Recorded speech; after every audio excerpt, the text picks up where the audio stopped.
Welcome to Indefinable Magic, a series of random word frenzies inspired by a long-running television series and a lifetime spent picking at its minutiae. With me, Toby Haydoke.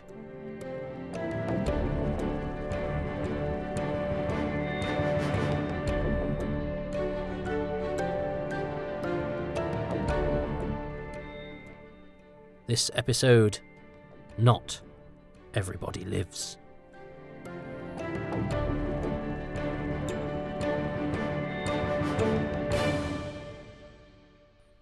It was in the afternoon, I think, on a Sunday, and it was a repeat of the long-running, 1974 to 1981, sitcom It Ain't Half 'Ot Mum.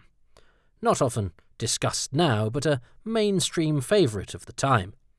I had been too young for the original run, but the show got another outing in the early 80s, and at the end of this particular episode, a slide appeared, showing the actor Dino Shafiq, who played the regular but supporting role of Charwalla Mohammed. The BBC voiceover respectfully informed viewers that Shafiq had died in hospital, and the family Haydoke, who had enjoyed the character and the actor, let out a collective, "Oh." It was a nice moment, an acknowledgement of someone who had briefly lit up our screens, whose light had now gone out. Now, this was not a tribute episode. Sometimes the BBC scheduled a repeat to pay tribute to a recently departed actor. It was part of a repeat run with a hurriedly added post-credits announcement to tie the recent sad news in with this serendipitously timed repeat. So although it wasn't a deliberate piece of scheduling, it did mean that I was attuned to death announcements of actors. I didn't really know who James Mason was, but when I heard his death announced on the radio and the way it was noted by family members, it made me certain to look out for any programming convened to mark his demise, and I got to know his work almost immediately post-mortem. These were days when the passing of a thespian might cause a rearrangement of the schedule in order to fit in some apposite programming as a remembrance, the opposite of today if recent events are anything to go by, when programmes are instead pooled in order to mark the death of an actor's career, or when, say, a channel that endlessly loops repeats of a particular programme suddenly decides that this one is being shown in tribute to a recent departure. Oh right, UK Gold, you're showing Only Fools and Horses as a tribute to John Challis, are you? That's funny. I thought you always showed Only Fools and Horses, and would have been right now anyway. Still, the sentiment is nice, and I'm not knocking it. In fact, on Radio 4 Extra, we happened to have a play featuring Mr. Challis scheduled a couple of weeks after his death, so I was able to insert a few nice words to tie in with the broadcast that would have happened anyway. Nothing cynical in that, just a happy, sad scheduling quirk that enabled us to pay our respects. When I was a time tot, though, poring over pictures of old Doctor Who's, the dead one was, of course, William Hartnell. He was the dead Doctor. No surprise, he was the old one, ancient. My life and Hartnell's crossed over, actually. He and I shared this earth for precisely 477 days. Although I don't think either of us were making much sense during that period, so even if we had met, I doubt it would have been the most thrilling of conversations. Still, it was at least physically possible. The two of us both existed in the same time zone, doing our thing at opposite ends of the country and of our lives. Not so with Roger Delgado, the other dead Doctor Who person, whom I learnt about a little later. He was tragically killed 28 weeks before I came mewling and puking into this world. But they were the two big losses from Doctor Who, respectfully mourned in pretty much every article that referenced them. Dead people were enough of a rarity then for it to be commented upon, their name preceded by the late. Look how many articles do that now. Well, they don't, of course, because if you're writing about, say, Planet of Giants, your word count would essentially double. You'd be better off preceding the appropriate personnel with the still alive, as they'd be more of an anomaly. Of course, there were other people whom I guessed had died just because, well, I was young and they seemed old. I wasn't surprised to learn that David Whittaker was gone. He wrote the old-fashioned seeming first Doctor books, long, dense, austere, which by the time I was beginning to read gave the impression of being ancient screeds etched in papyrus, although actually the editions I was reading as a 10-year-old had been published less than a year before I was born.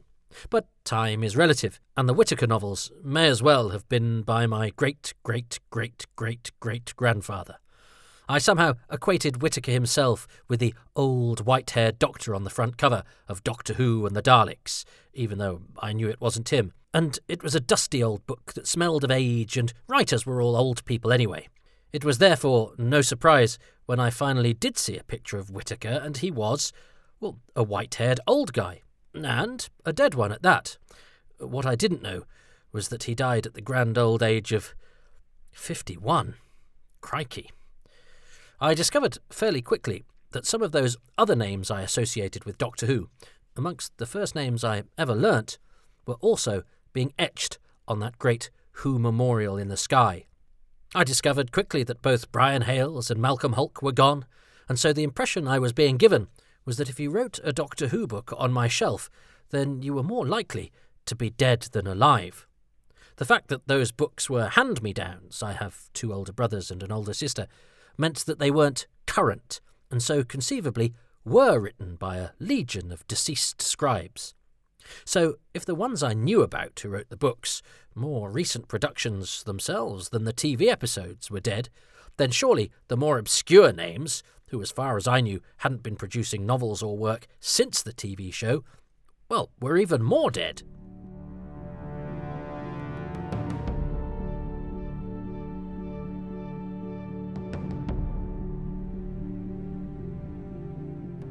The receipt of Doctor Who, A Celebration, a hardback fact fest that I got at Christmas 1983, finally gave me a definitive list of the people involved in Doctor Who had died. Some, like Hartnell and Delgado, Whittaker and Hulke, I knew about. Some I had never heard of, so Lenny Mayne, actually spelt Mayer in the piece, which wasn't an especially helpful memorial, killed in a boating accident, and Mervyn Pinfield were dead the first time I encountered them. Anthony Coburn, I suppose, was no surprise. He wrote the first story, after all, and the first story had William Hartnell in it, and he was dead too, and it was a very long time ago. And I'm sure my mum had mentioned that Kit Pedler was dead, because it had been mentioned on Radio 4, which was always on in our house, and, as you have heard, as a family, we seem to clock death. There were various names that cropped up in the later pages of Doctor Who, A Celebration, like Douglas Camfield and Dennis Spooner, that, I don't know, they sounded old. And those gentlemen worked mostly in the black and white era, and so it seemed to me they were probably ancient veterans by now. So when their deaths were announced over the next few years, I was saddened, of course, but I was hardly surprised. These guys worked with Hartnell. They must have been knocking on. Oh, to be young again, when 52, in the case of Camfield, and 55, in the case of Spooner, seemed like a good innings. To be fair, I didn't actually know how old they were. As I say, they were names from the past, so I was just unsurprised. Whereas now, of course, their early departures seem shocking. So much creativity still to come, so much potential unfulfilled. I mean, Paul McGann, as I speak, is 60, a sprightly fellow who has almost outlived David Whittaker, for example, by a decade. But I strangely enjoyed reading about their deaths. I wasn't happy they were gone, but I enjoyed the sensation of marking their loss, paying tribute to them. I enjoy funerals too, not in the sense that they make me do a little dance, but because they provide a certain cathartic ceremony, a respectful stock-taking, a little bit of formalised perspective. It's not being done morbidly, I don't think, but more out of respect. I liked it if Doctor Who magazine did a tribute issue, or if things were dedicated to the memory of someone. There's something about being drawn to sadness. Now, whilst I'm not sure it's healthy, can't I enjoy galloping in meadows, going to discos, or hey, even a well-prepared meal more than perusing obituary columns? No, Toby, you can't. I do prefer being respectful to the alternative. And, of course, I was the perfect age to witness the losses of most of my heroes as they happened. I'd been watching telly with my sister. We were alone in the house as Mum was away when the news came on, so I helpfully offered to make her a drink. I went to the kitchen, put a pan on to warm some milk to make her the requested hot chocolate. Then she called me, so I ran up to the other end. What did she want? "Patrick Troughton is dead," she said. I was gobsmacked. He was my favourite doctor. I'd composed letters to him, but I'd never sent them. I was embarrassed too. I didn't want to be a pain. Too late now. But the news was now on to other stories. So how did I know that this was true? I couldn't head to Twitter to check, see if he was trending, get lost in the scrolling tributes and shared grief. My first thought, I'm the youngest of four, so japery perpetrated by elders was not unexpected. Was she joking? Winding me up? She vowed not, but there was no way of checking, of corroborating this news. My mum came back the next day and I went outside to greet her, to tell her the news, but the words wouldn't come out. I couldn't make any noise. I opened my mouth but couldn't get any purchase on my larynx as my tear ducts took over from my vocal cords. Hot streams of salt water cascaded down my cheeks, and I could almost feel them sizzle on my skin, which burned scarlet hot with embarrassment. Those shame flames burned even brighter when I finally did get the words out, and instead of marking it solemnly, which is the sort of thing we did as a family, we'd gone for Dino Shafiq. We'd opined for James Mason. She just smirked and said, "Oh, God, I thought the dog had died," which apparently would have been a more justified reason to open the emotional floodgates. That's interesting, isn't it? As you've heard, as a family, we were respectful about the deaths of cultural figures when reported on the news, but if there was any whiff of emotion closer to home, it was, dare I say it, less deftly handled. My mum had been a nurse back in the day, clearly with a bedside manner that I suspect would nowadays be described as somewhat old-fashioned. Or perhaps patients get different treatment than relatives because, after all, with relatives you have to throw emotions into the mix. Love, pride, hate, fear. Removing them is bad, but dealing with them is hard, and so you can see why some people might. I learnt early then that I didn't like it when people were light-hearted, disrespectful about someone's death. To me, death seemed like the rubbing out of a unique person. He was a man, take him for all in all. I shall not look upon his like again. As Hamlet said, once someone is gone, we shall never look upon their like, or at least never get to soak up their knowledge, their experience, their stories, never get to benefit from their wisdom. Doctor Who has its own game attempt at Hamlet's observation, not about an unjustly murdered king and beloved father, but about a funny Welsh miner called Bert. You shouldn't feel ashamed of your grief. It's right to grieve. You're Bert. He was unique. In the whole history of the world, there's never been anybody just like Bert, and there'll never be another, even if the world lasts for 100 million centuries, says Professor Jones, telling Joe why it's not wrong to be sad about somebody supposedly unimportant. I've seen that little speech mocked in some quarters, but it speaks to me. At its best, Doctor Who, a show about vast universes and galaxy-shattering events, says that even the most ordinary person doing the most humble job is precious, and we should feel that loss. Poor Bert. Poor Miss Evangelista. Hey, even poor Sandy the Sand Beast. Yeah, I know, that's not a person, but I told you, I'm sentimental, okay? And you learn from people, if you're open to them, receptive to their individuality and uniqueness. But more than that, I used to feel a pang of envy if someone said, "Oh, I met him once," about someone who had died, because once they're gone, no matter what you do or what you achieve, you will never get to meet them, not once. Imagine having been in the orbit of William Hartnell, or Roger Delgado, or now Patrick Troughton. It's no wonder who, living or dead, would you invite to your imaginary dinner party is such a popular fantasy question, and I always respect more people that choose great figures from history than current politicians or chart toppers.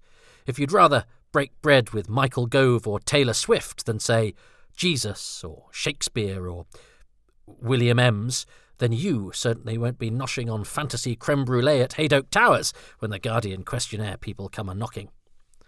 I have to be honest, though. My lack of glibness about the death of others flirts, I fear, with sentimentality more often than not. In fact, deep down, I worry that the flirting is so successful, sentimentality and I have a full-blown session in a hotel room, and on the odd occasion, even a threesome with mawkishness is not out of the question. In fact, I'd venture to say that sentimentality, mawkishness, melodrama and mushiness all stick their car keys in a hat and end up together with me in a capri on a lay-by being gawped at by onlookers. Well, you get my drift. I remember when I had a guinea pig that died. Well, actually, it was killed because my brother, despite being told not to leave a certain door open so that the dog could get in before we'd had a chance to buy a secure cage for the guinea pig, he did. And this led to a traumatic peticide which genuinely upset me and which the rest of my family still think is funny, in a dynamic which means they'll never quite be forgiven in my eyes, and perhaps explains why I have to hide my hopes, desires and emotions inside an ancient and silly TV programme. So I buried what was left of this poor creature, who I'd had for literally days, with a note which said, "I shall always remember her as one of the daughters of the gods." Why? Because I didn't have many apposite quotes for death, and this was one I knew because it was from Doctor Who, and that rare occurrence, the death of a companion. I didn't actually think my poor guinea pig had any sort of divine connection, otherwise it might have fought the dog off or something. But, like Katerina, I'd only known it for about 5 minutes and didn't get to spend time with it long enough to regard it as a proper companion, but somehow it had managed to secure a special, sad place in my canon. In the cold light of day, seeing a guinea pig off to the great hutch in the sky with the words of a fictional Time Lord paying tribute to a fictional Trojan handmaiden may not have been the most reverend of eulogies, but my heart was pure, and let's face it, the guinea pig will have been none the wiser and thus spared the embarrassment perpetrated by its proxy parent at its funeral. Attendees 1, said proxy parent. Me. But these were big moments. Doctor Who, a celebration, told me that Sarah Kingdom and Katerina had been unique amongst companions in that they had died. I didn't know then that their runs in the TARDIS were shorter than some guest characters, and that their claims for companion status were somewhat dubious. That mortal pair were joined, in my lifetime, by Adric, bravely sacrificing himself to save Earth and generating some silent credits in the process. That's what you did when death happened. You showed reverence by removing the theme tune. You didn't make sarcastic comments.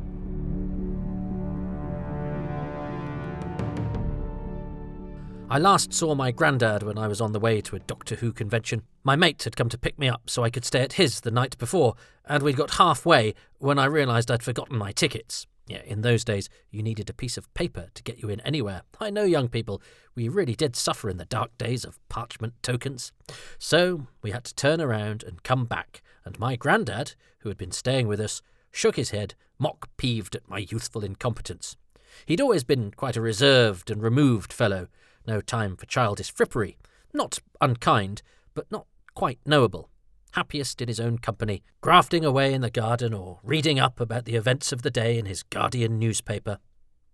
But as we left, I was less scared of his disapproval, and could see it wasn't entirely serious, and I patted him on the shoulder, perhaps with more familiarity than I might have done in the past, and said goodbye cheerfully.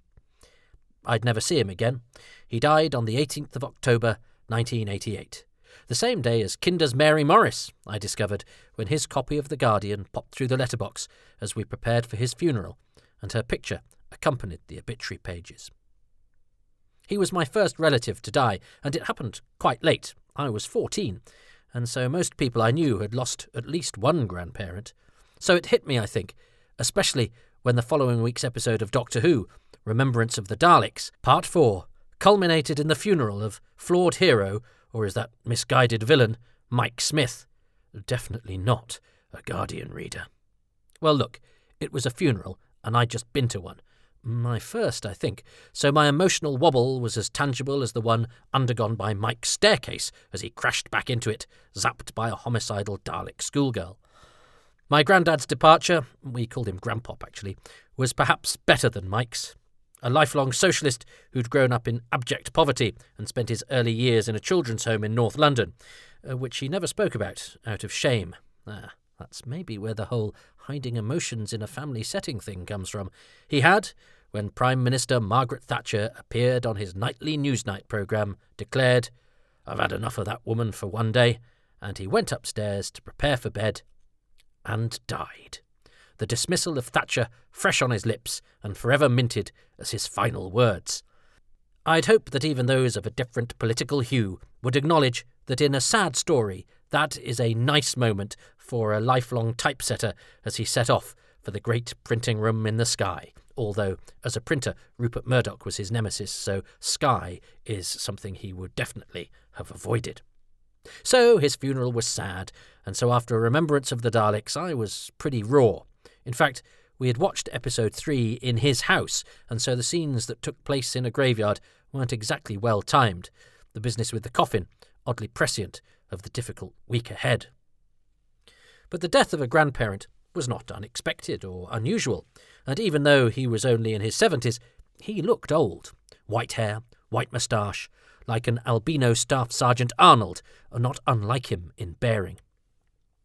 He also wheezed and groaned, TB, not TARDIS, and so didn't give the impression he was being snatched away. It quickly hit me what I'd miss, though.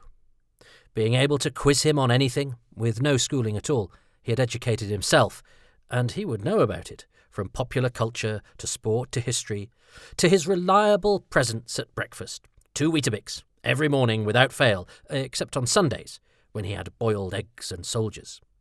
He may have been well read, but he was quite staid when it came to foodstuffs. He knew what he liked, and he stuck to it. However, if you want to know when the critical mass of Weetabix is reached, it is when you are approximately 72 years of age, as one morning, confronted with the 2 brown bran bales that consistently made up his morning repast, he looked down at them and said, "I'm bored of those," and instead helped himself to some shreddies, which then became his breakfast of choice every day, except on Sundays, when he had boiled eggs and soldiers, until the day he died. But habit is comforting, and so is ceremony, which is why we have funerals, and why we pay tribute. When Patrick Troughton died, the only upside for me was that Doctor Who magazine would undoubtedly do a tribute issue. More coverage for my favourite Doctor. Unfortunately, due to printing schedules in those days, it took a while to materialise, and when it did, to my abject fury, the DWM archive that issue was Warriors of the Deep. Abject fury indeed. That's the kind of deep required for a Troughton tribute. I was also very cross that the BBC didn't show an old episode of Doctor Who as a tribute to Troughton. Fulton Mackay, who died at around the same time, warranted a hurriedly scheduled Porridge episode. So why not dust off some old Who for the second Doctor? My effrontery wasn't totally selfless. We had recently acquired a video recorder, and so I could have had some old Who on tape for the first time. But no, my main objection was that this was the BBC once again undermining my favourite show and, by celebrating Mackay but not Troughton, favouring a comedy over a cultural phenomenon. Quite where poor Mr. Troughton, not to mention the esteemed Mr. Mackay, whose tribute I did not resent, of course, ended up in my whirligig of entitlement I do not know, but like many moral crusaders, my righteous indignation was not without self-interest, and I ended up as cross as I was sad, and it did nobody any favours. I still maintain that the lack of a Troughton tribute, bar a short monologue on Radio 4 from his old friend Jack May, with whom he'd endured the Space Pirates, and if a friendship can survive that, then it can survive anything, was pretty remiss. With Mackay's death, I made sure to record the news report to somehow make up for the fact that I hadn't nabbed Troughton's. Perhaps I was secretly hoping they'd show a clip from Doctor Who and the Silurians, in which Mackay played Dr. Quinn, but again, I was to be disappointed. If you're wondering about the depths of my cataloguing of perished players, I still have that videotape somewhere. It's the support feature on an E180 that has the much later BBC Dennis Potter tribute on it, an example of doing such things properly.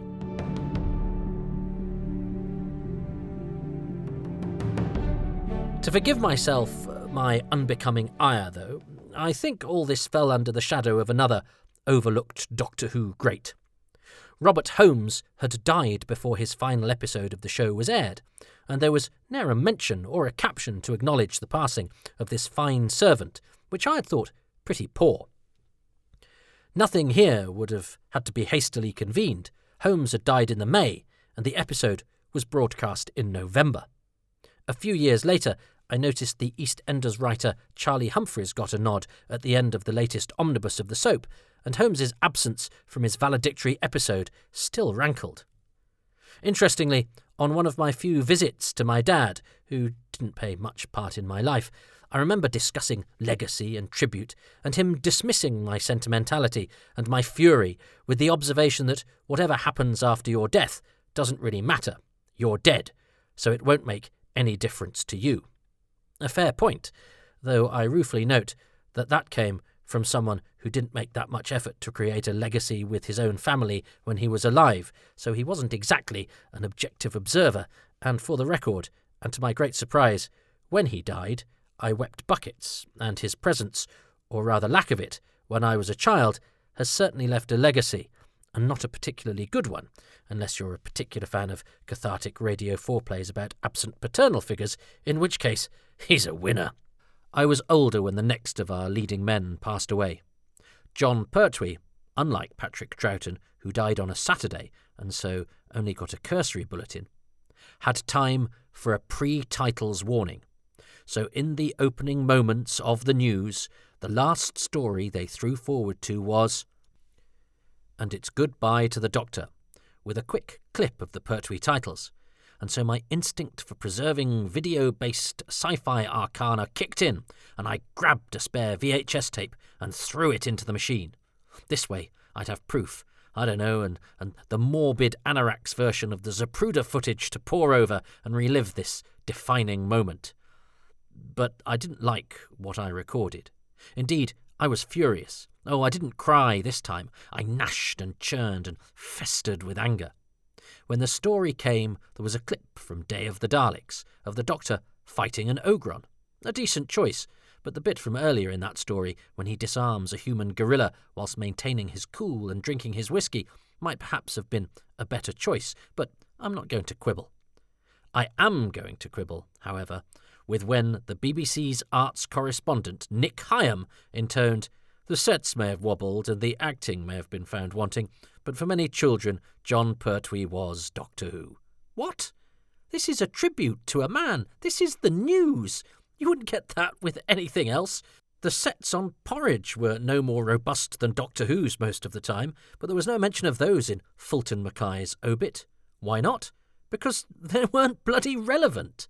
But the BBC was at that time in the grip of such self-flagellation about one of its most popular brands that it wasn't enough not to make it. They had to twist the knife in at every opportunity, even in a purely factual, apparently, report about the sad passing of a national treasure. They made Gerald Ratner seem like a model of well-judged self-publicity. So I was too busy being angry to cry. I'm not sure that's a good thing. Tears used to make me ashamed. Now they remind me that I'm alive. As we have suffered so many more Doctor Who deaths as time has marched on, I think I've assimilated the news without a lachrymose response. Life does that to you.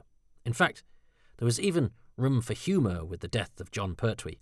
My friends were so taken aback by my need to record my hero's death and my obvious discombobulation at the news that night they posted "John Pertwee is dead" posters all around the pub in order that I might espy one and get, I don't know, what, mad? Sad? Well, it was actually a dose of gallows humour that in reality my joshing mates used to emphasise that they kind of understood its import and to empathise with the kind of cruelty that only real mates can. Whatever. I look back on their tasteless murals with affection, and it doesn't make me any less sad that John Pertwee passed away. Emotions, they're complicated. But I didn't shed a tear, and, as the man said, while there's life, there's hope. Although deep down, of course, my hope that the BBC might show some tribute to Jon Pertwee, as they hadn't with Patrick Troughton, was dashed pretty much immediately, as deep down I suspected the upcoming showing of the debut of the Paul McGann TV movie would be enough. They'd stick a caption on that and not bother to show any old Jon Pertwee episodes. Yeah, I knew the game now, and that's what happened. Nowadays, of course, we have obituary forums, and I hang around on those now, sometimes giving folk the heads up myself, and then getting annoyed when people respond to the announcement of the final curtain of some old stager with, "Oh, I thought they died ages ago," which, if it's the only thing you can think of to say during a mournful moment, I suggest perhaps not saying anything at all would be a wiser course of action. Sadness is supposed to, of course, go hand in hand with happiness, but nobody ever told me it would also go hand in hand with annoyance, rather a lot of the time. As I say, emotions are a complicated thing. As we approached the beginning of the last decade, a Doctor Who fan friend of mine noted that the next few years were likely to cost us a fair few icons, whose deaths were fast approaching the inevitable, but whom we somehow couldn't contemplate life without. The ubiquitous Terence Dicks, last man standing from the great Target elite of 70s bookshelves in Haydock Towers, was as much an embodiment of Doctor Who as anyone, and like the DJ John Peel, he seemed so alive, so much part of the furniture, that he didn't seem like the sort of person who could die. By this time, I'd managed to inveigle my way into the pages of The Guardian, writing largely about Doctor Who figures, after boldly approaching them when they had either not published pieces on a particular person or, in the case of producer John Nathan Turner, released a piece I considered fairly substandard, which made me, unusually for me, think, well, even I could do better than that. So at least I was able, with Terence Dicks, to play some small part in marking the passing in an appropriate and, most importantly in Whoville, accurate way. So my sentimental streak has given way to a kind of professional thespish rubbernecking, and I suppose I have the equivalent of a city and guilds in morbid curiosity and a diploma in eulogies daubed in grease paint.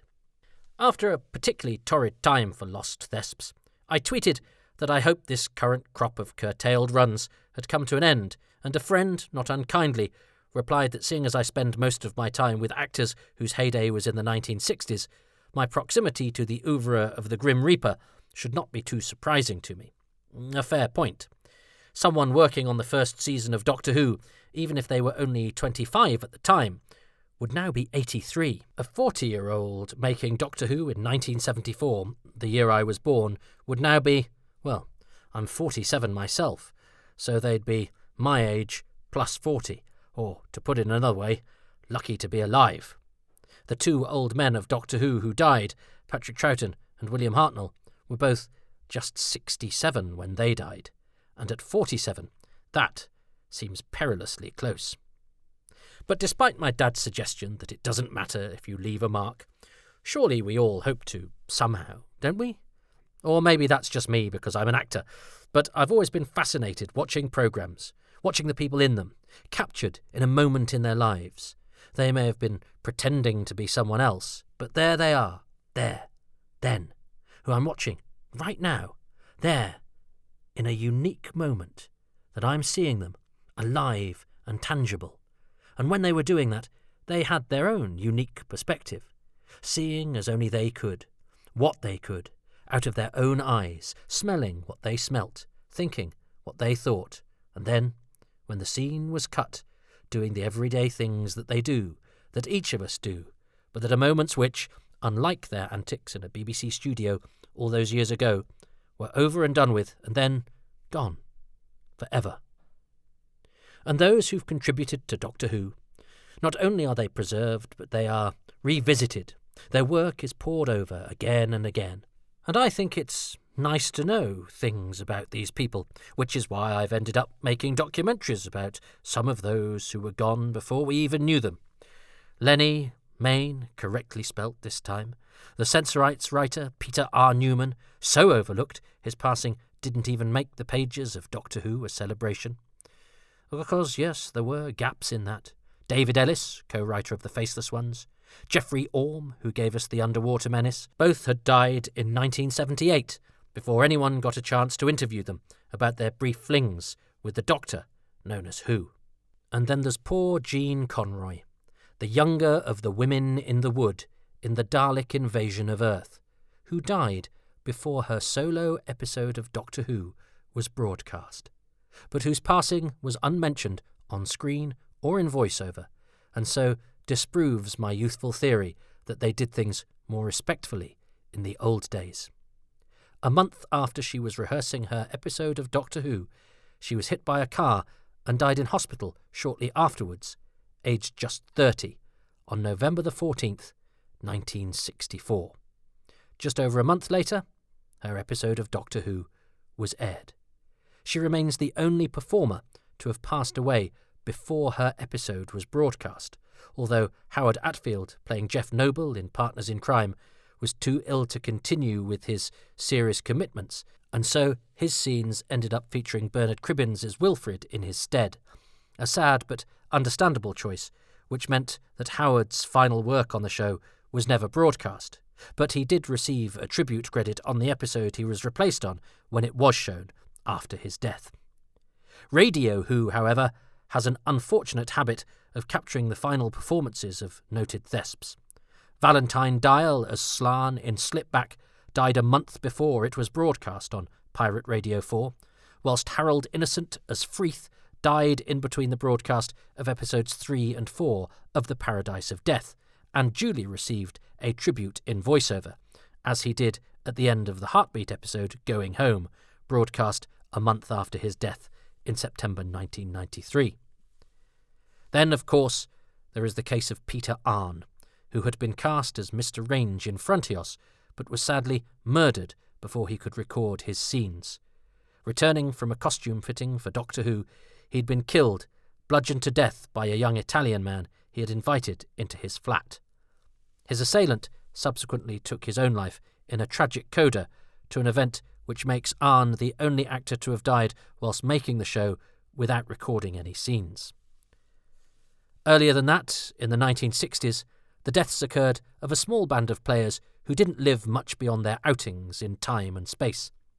The next Doctor Who actor death that I can ascertain after Jean Conroy is Jack Cunningham, the jailer in The Reign of Terror, who died in January 1967, less than 2.5 years after his appearance in the show.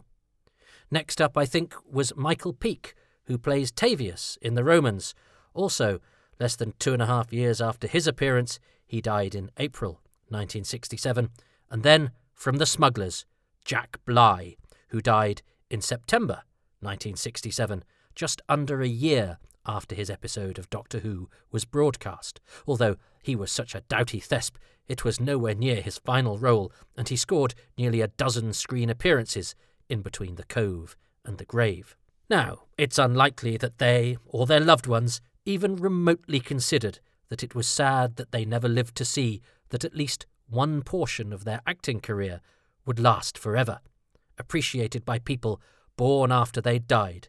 But retrospect, I think, allows us to feel a little sad about the passing of these fine folk whom we never got to meet. Sometimes the opposite can happen. I had been searching for the actor Tony Harwood for years. Little bits of research had suggested to me that IMDb was just guessing at the 2006 death date it gave him, confusing him for another Tony Harwood. As Harwood played a number of monsters in the Troughton era, and in the flesh could be seen in The Ambassadors of Death, and he would have been a fascinating interviewee. With help, I finally tracked him down earlier this year, only to discover that he had died in December 2020. Doubtless, prior to that, going about his business blissfully unaware that he would have been being probed for Doctor Who documentaries and signing autographs for eager fans in Chiswick, if only we'd found him. Now, he may not have fancied either of those things, of course, but in my experience, most people are chuffed to find that in a former life they mesmerised people, even if in green latex or matted yak fur. And actually, Tony Harwood's final appearance in Doctor Who was in the flesh, in The Ambassadors of Death, in which we finally got to see his face, and he also delivered a couple of lines. However, what happened to him after that and before December 2020, and what his memories were of that extensive period he spent on Doctor Who, and in some classic stories working with some legends, well, those were things that we could have been able to ask him had we been able to find him between the Ambassadors of Death and December 2020, but by the time that we did, it was too late. Talking of the Ambassadors of Death, that story has at least one episode, episode 3, with no surviving cast members at all. Episode 4 is another possibility, depending on the status of John Lord, whom I have been unable to trace. Season 7, thanks to all of its regulars being no longer with us, is the only one to have episodes that have no surviving credited actors at all. Spearhead from Space 3 and 4 and Doctor Who and the Silurians 2 and 3 also have that sad and dubious honour. The recent death of Tony Selby means that Dragonfire episodes 1 and 3, which used to have an entirely living cast, now sadly have a deceased cast member, leaving only City of Death episode 4 and Earthshock episode 1 as the only episodes of the classic series to have, as we speak, no casualties among the credited cast. At the time of recording, Tom Baker is the sole surviving credited cast member of The Deadly Assassin. Look at them all. Gloriously supercilious Angus Mackay as Barusa, witty Hugh Walters, brilliantly suggesting both superficiality and disdain in his lovely turn as Runcible. Bernard Horsfall, strong and dramatic in those scenes in The Matrix, tussling in the undergrowth and negotiating tricky terrain. All gone. And some of them quite soon after. Eric Chitty, coordinator Engin, died within a year of recording his scenes. Derek Seaton, the youngest and most vital-seeming of the main supporting cast, playing hapless Commander Hilrid, was dead at just 35 before the decade was out. And yet, there they are, preserved on videotape for us to enjoy again and again, captured in a moment, or a series of moments, that happens to be part of something that means a great deal to a lot of people, and so will be revisited again and again and again, which means that all of them, and what they did for that period of recording between July and September 1976, will be preserved forever, and they will never flux, nor wither, nor change their state. Never mind the Time Lords. That's true immortality.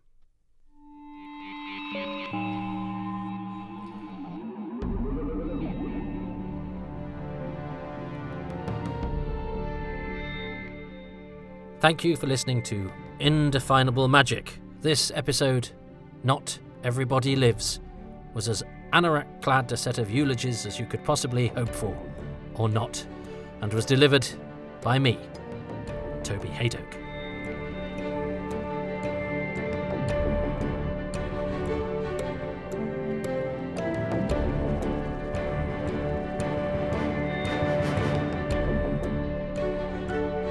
The music for this podcast has been specially composed by Dominic Glynn, and the podcast artwork is by Dylan Patterson.